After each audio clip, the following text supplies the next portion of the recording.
Summary of the Shoe-Horn Sonata by John Misto.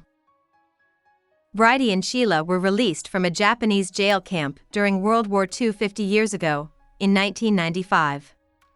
Now, for the first time since then, they are getting back together to be in a TV program about what they did during the war. Bridie is an Australian who joined the service as a nurse and made her way to a place just north of Singapore as a young woman. In the first scene of the play, Bridie tells the interviewer, Rick, that her father was pleased that she joined the Australian Army and told her, "There are 3 things every young soldier should know. Your boots will last longer if you always use a shoehorn. Before you sit down on a toilet, make sure the seat is covered with paper. Also, never kiss a pommy on the lips." He then gave her a shoehorn and sent her off to war. Bridie tells Rick that in the early days of the war, there were rumors of a Japanese invasion. At first, no one believed these rumors, but eventually, Australian and British forces moved to Singapore, where Bridie treated wounded soldiers in a chaotic hospital while bombs fell nearby. Soon, she jumped on a ship with 300 other women and children and quickly left the area. Bridie meets Sheila at the hotel after her interview with Rick is over. Sheila is a very polite British woman who doesn't want to tell her stories on TV because she thinks it's dignified. Bridie tells Sheila she's bad because she hasn't come to see her in the 50 years since the war ended while she does the laundry. Sheila told Bridie that she would go back to England after she was freed, but she ended up living the rest of her life in Australia without telling her. While the two friends are talking, it's clear that there is stress in their friendship. Rick asks Sheila why she didn't leave before the Japanese attack in 1942, when she was living with her family in Singapore. The next day, Sheila and Bridie also meet with Rick. "We were patriotic," she says. "We didn't want to go. Sheila, you and I are English women, my mother told me. We don't run away from a few Asians." And yet, her mother quickly chose to send her to Australia, but she stayed behind to keep the Japanese from stealing her silver. It's too bad that Japanese troops caught and bombed Sheila's ship, too. Sheila was thrown into the cold water with only a piece of floating wood to hold on to. This is when they met, the two women tell Rick. Bridie heard Sheila singing over the sound of the waves. Bridie had a life jacket, but Sheila didn't. Bridie couldn't keep Sheila safe. Even worse, Sheila kept falling off her piece of wood because the water was so cold. This is why Bridie began to talk to this stranger and hit her on the head with her shoehorn to stay awake. The two women were later picked up by a Japanese boat and taken to a jail camp, but this kept her alive. Friends argue about how they told the story in Sheila's hotel room as they talk about the interview. Sheila doesn't like how Bridie talked badly about the British forces at one point, but Bridie doesn't care about her and makes fun of her unwavering loyalty to her country. "You can make fun of me all you want," Sheila says, "but when things were really bad in the camp, I'd remind myself that I was part of an empire and that if other people could handle it, I could too." Rick asks the next day if the Japanese guards tried to sexually harass the prisoners. She tells him that the guards did set up a glorified brothel, and that they took her and a few other nurses there one night. Another nurse coughed into a handkerchief she had taken from the hospital stocks at the end of the night.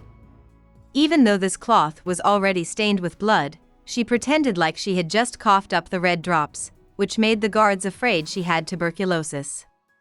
When Bridie and the other nurses saw this, they started to cough, so the guards told them to leave. Sheila adds that an Australian male prisoner gave the police the idea to set up this brothel. But when Bridie hears her say this, she says that some British women made it hard for other prisoners to say no to the guards, which means they sold themselves to the Japanese. Bridie says that these women had children to feed, so Sheila tells her that she doesn't blame them for doing what they had to do. Bridie doesn't agree with what they did, though. She says, to go with a Japanese man and make him happy, how could you ever live with yourself? When Rick asks Bridie and Sheila how they kept their hope up, they tell him that a fellow prisoner named Miss Dryberg set up a band that they both joined. They felt better when Sheila sang and Bridie tapped out the beat with her shoehorn. Bridie and Sheila fight about whether or not it was okay to sleep with the Japanese guards back at the hotel. Bridie says again that she would never have done that for anyone.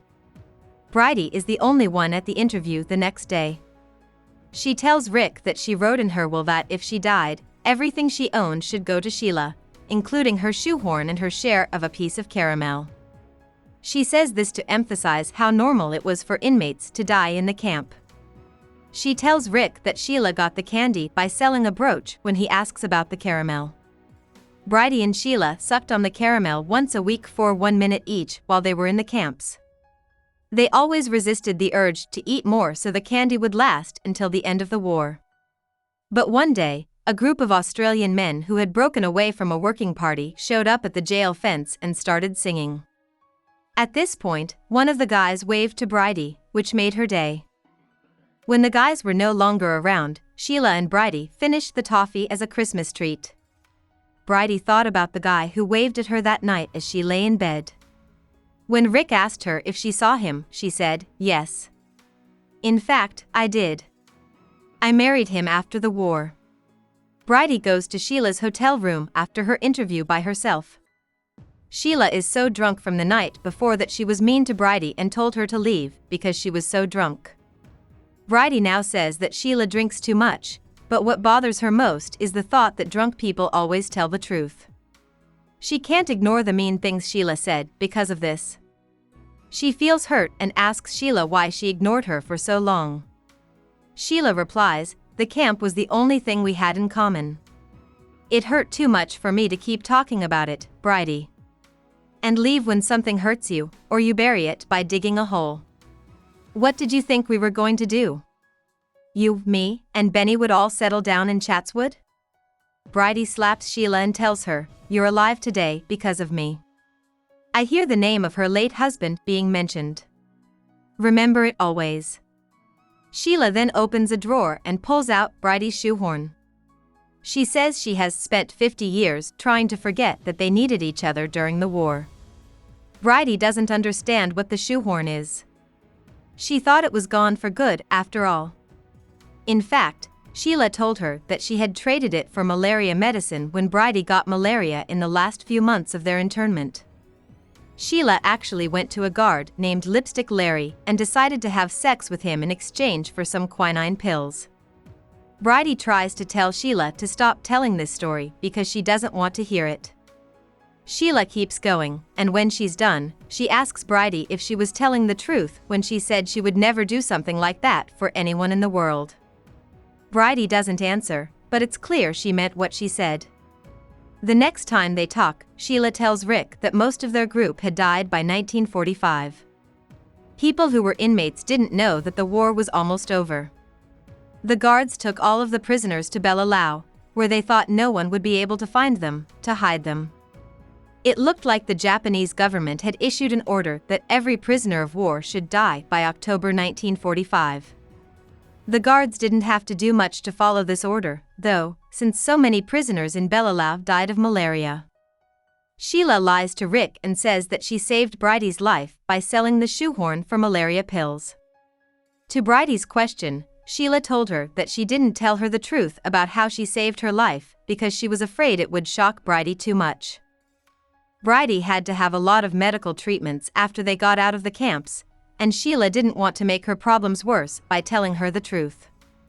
She left while Bridie was still sleeping because she knew Bridie couldn't stay because she would have to lie to her best friend. As they talk about this, Bridie still feels angry at Sheila for giving up so much, telling her, "You should have let me die." To this, Sheila replies, "Yes. Maybe I should have done that." The next time they talk to Rick, Sheila and Bridie say that the group stopped in April 1945 because too many of its members had died. Because of this, Sheila put together sonatas that she and Bridie could sing together to show that there was still music left. Later, Bridie tells her friend Sheila that she was caught for stealing from a store and not paying. This was what she did because a group of Japanese tourists had come in, and hearing them speak Japanese made her feel very scared. She went to court and paid a fine because she was too ashamed to say what happened. That's not something to be ashamed of, Sheila tries to tell her, but Bridie says she never meant to tell anyone. It's hard to keep a secret, Sheila says. Trust me, I know. So, Sheila thinks about telling the story of how she was raped on TV during her last interview the next day. Bridie tells her not to do it because people will call her a whore, but Sheila doesn't listen and says, "The war hasn't ended. I don't want it. It keeps going for me. I want peace now." According to the Geneva Convention, all inmates must be introduced to culture. The next day, Sheila and Bridie tell Rick about their last days in the camp, when they were marched up a hill and serenaded by a military band. Bridie and Sheila talked about how they might make it through the war living while the music played. They agreed to go dancing when they were free. Not long after that, an Australian reporter found the jail camp in Belalau. The Japanese had already left, but the gates were still open. Rick tells Sheila and Bridie that they can take a break, but Bridie, who has started to hold Sheila's hand while she talks about how sad she is about the end of the war, tells him that they need to keep going because they left out something. After this, she talks about how Sheila was raped, and then Sheila talks about how Bridie was pulled over. They finish the interview by telling each other their secrets. Then they go back to their hotel room and finally keep their promise to dance to celebrate their freedom. About the author. John Misto is an Australian screenwriter, author, and TV writer. He was born in 1952 and went to the University of New South Wales to become a lawyer. But in the end, he chose to spend all of his time writing. In the 9 plays he has written since then, the Shoe-Horn Sonata won both the Australia Remembers Play competition and the New South Wales Premier's Literary Award for Best Play in 1995. Misto wrote several TV programs and movies. He lives in Sydney. Hope we summarized it fully and you liked it. Please hit the like button and subscribe to our channel so that we are motivated to create more videos.